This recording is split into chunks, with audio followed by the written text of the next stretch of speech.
नमस्ते, मेरे साथ जगदीप ठोकर साहब हैं। आज बिहार का को लेके जो हम सब लोग बहुत पशोपेश में थे, सब लोग आंदोलित भी थे।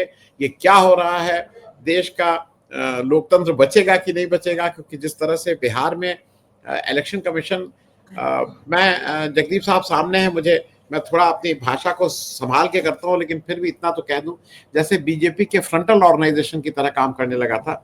उसमें बहुत से डाउट्स हैं मन में। पॉलिटिकल पार्टी की वो सुनते नहीं हैं। और मुझसे कई लोगों ने कहा कि कोर्ट क्यों नहीं जा रहे, कोर्ट क्यों नहीं जा रहे। तो खैर, एक अच्छी खबर मेरे दर्शकों को बता दूं कि कम से कम एडीआर कोर्ट चला गया। अब अच्छी खबर उसके बाद क्या आएगी नहीं आएगी वो अलग बात है। ये जगदीप ठोकर साहब, मुझे एक चीज पहले तो ये बताइए, ये सारा मामला क्या है? एकदम से इलेक्शन कमीशन को पुलिसिंग की क्या जरूरत पड़ने लगी? उनको वो नागरिकता और ये सब लोगों का ढूंढने लगे। ये बियॉन्ड देयर जो उनका काम है उसके आगे बढ़ के क्यों काम करने लगे जगदीप ठोकर साहब? देखिए, उनका काम है, उसके आगे बढ़ के क्यों काम करने लगे, इसका जवाब तो खैर वही देंगे। लेकिन मुझे ये लगता है, यानी थोड़ी सी लाइट हार्टेडली, कि अपना काम तो करते नहीं है, फिर और काम करने पड़ते हैं। जी जी जी जी जी। और तो नहीं जी नागरिकता का काम रजिस्ट्रार जनरल का है, वो उनको करना चाहिए। नागरिक जो सिटीजनशिप एक्ट है उसकी इम्प्लीमेंटेशन रजिस्ट्रार जनरल का काम है। इलेक्शन कमीशन का काम है रिप्रेजेंटेशन ऑफ पीपल एक्ट का इम्प्लीमेंट करना। तो वो तो ये कर जी। नहीं रहे हैं, और इसलिए अब कुछ ना कुछ करने को चाहिए। तो चलो ये सही, और क्या। तो अब जगदीप साहब, मैं बहुत स्पेसिफिक चीज पूछ लूं। इलेक्शन कमीशन का जो जो हम लोगों को समझ में आया, उसने कहा कि मेरे पास एक मतदाता सूची है जिसमें 7 करोड़ 89 लाख, मतलब 7.89 करोड़ उसके मतदाता हैं।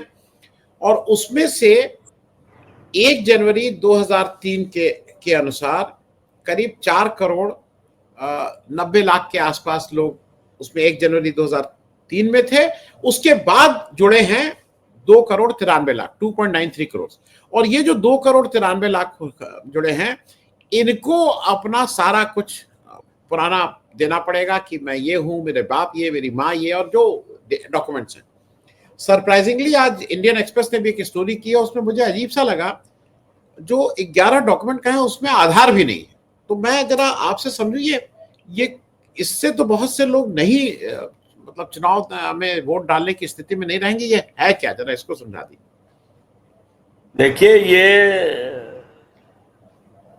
इसमें बहुत से मामले हैं और बहुत पेचीदा मामले हैं।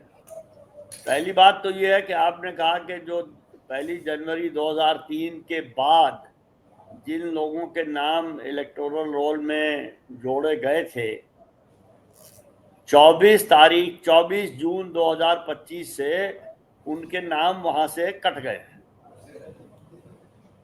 इलेक्शन कमीशन ने ये कहा है कि जो 1 जनवरी 2003 तक जिनके नाम रोल में उससे पहले से थे वो तो हैं, उसके बाद वालों के नाम उन्होंने कहा नहीं है कट गए हैं, बट इफेक्टिवली यही है।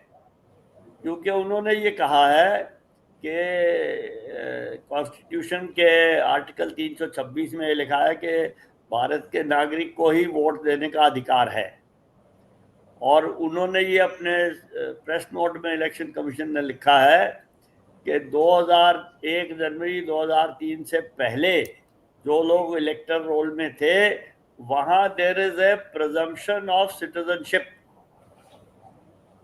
उसका फिर नॉर्मल मतलब यही है कि जो उसके बाद से इलेक्टोरल में आए उनके बारे में there is no presumption of citizenship, which means कि उनको सिटीजनशिप उनकी इस वक्त मानी नहीं जा रही है। उनको साबित करना पड़ेगा कि वो सिटीजन है। अब कानूनी तौर पे तो ये जो इलेक्शन कमीशन कह रहा है वो ठीक कह रहा है, लेकिन सिटीजनशिप की प्रोविजन, सिटीजनशिप एक्ट को लागू करना इनका काम नहीं है। आज से 70 साल से अगर आप फॉर्म 6 जो है रजिस्ट्रेशन ऑफ इलेक्टर्स रूल्स का, वो आप आज भी देख लीजिए, उसमें ये लिखा है कि एक आदमी डिक्लेरेशन देता है that I am a citizen of India, I was born in this place on this date, और अपनी जन्म तिथि का सर्टिफिकेट देता है, सिर्फ डेट ऑफ बर्थ का, और उसका नाम रजिस्टर हो जाता है।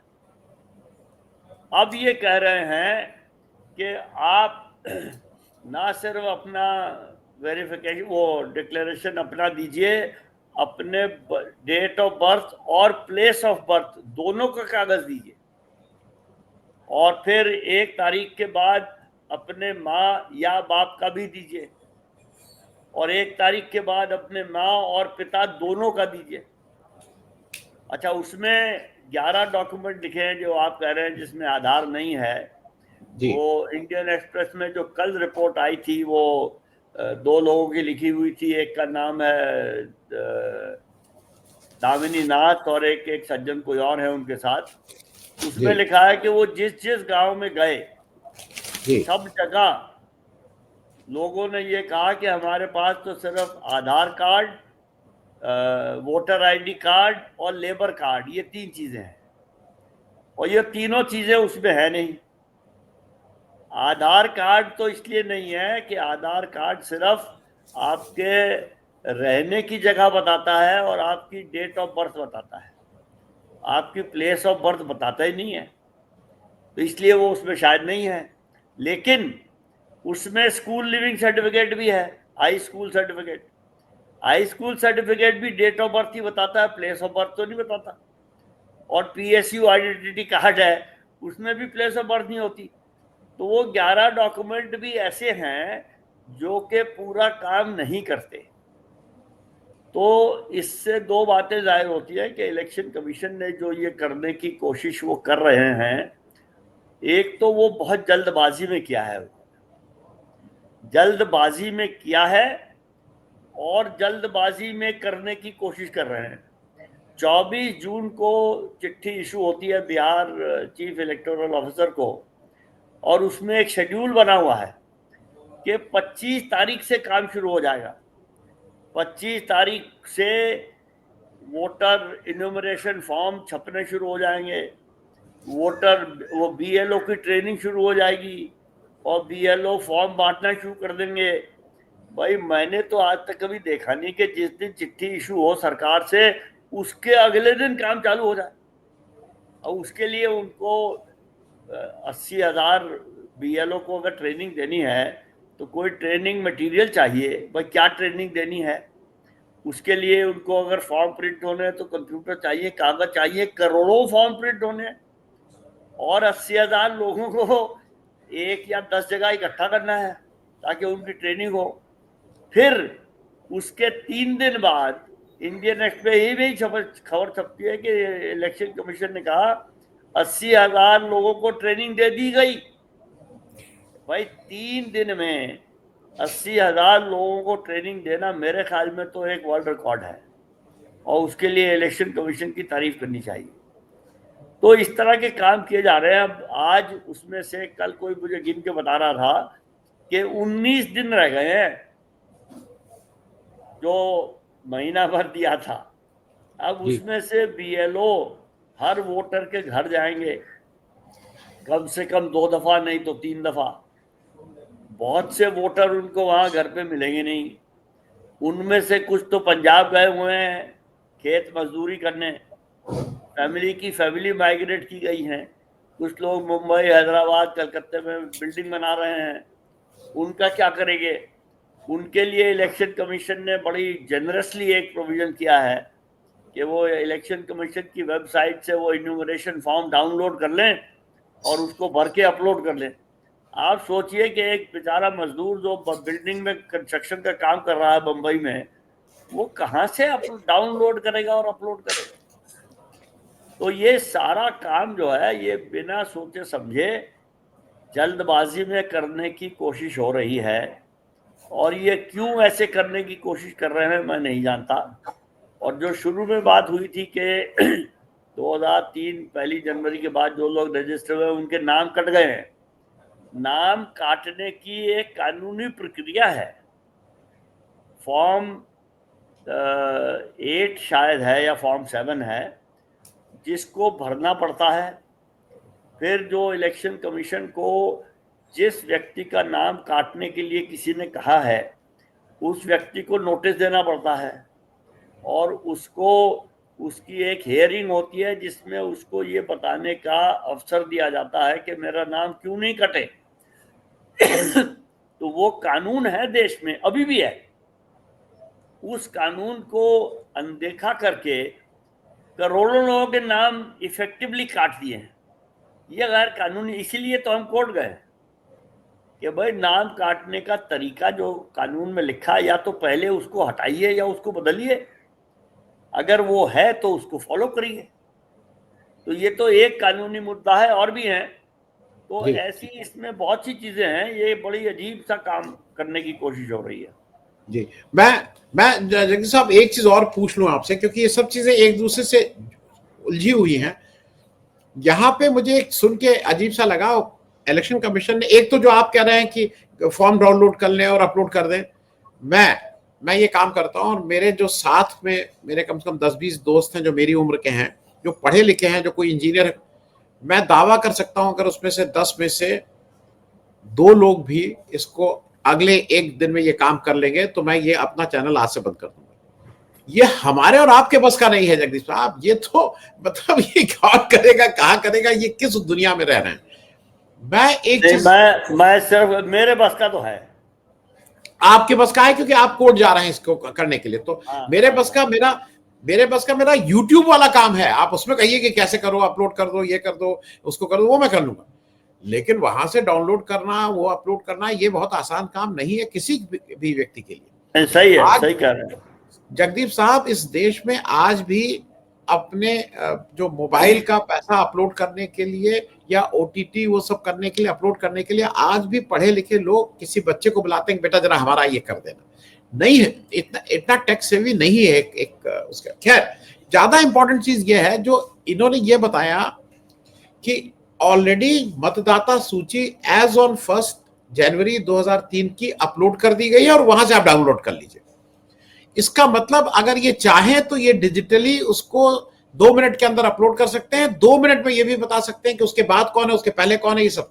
तो ये राहुल गांधी की जो एक, और कांग्रेस की या विपक्षी पार्टियों की एक डिमांड है कि महाराष्ट्र की सूची हमें दे दो, दोनों सूची दे दो, लोकसभा की और विधानसभा की। इसका मतलब ये इनके पास उपलब्ध है और ये जानबूझ करके उस सूची को नहीं दे रहे हैं क्योंकि चोरी पकड़ी जाएगी। मैं तो आगे की बात कर रहा हूं, आप नहीं बोलेंगे लेकिन मैं बोल दे रहा हूं।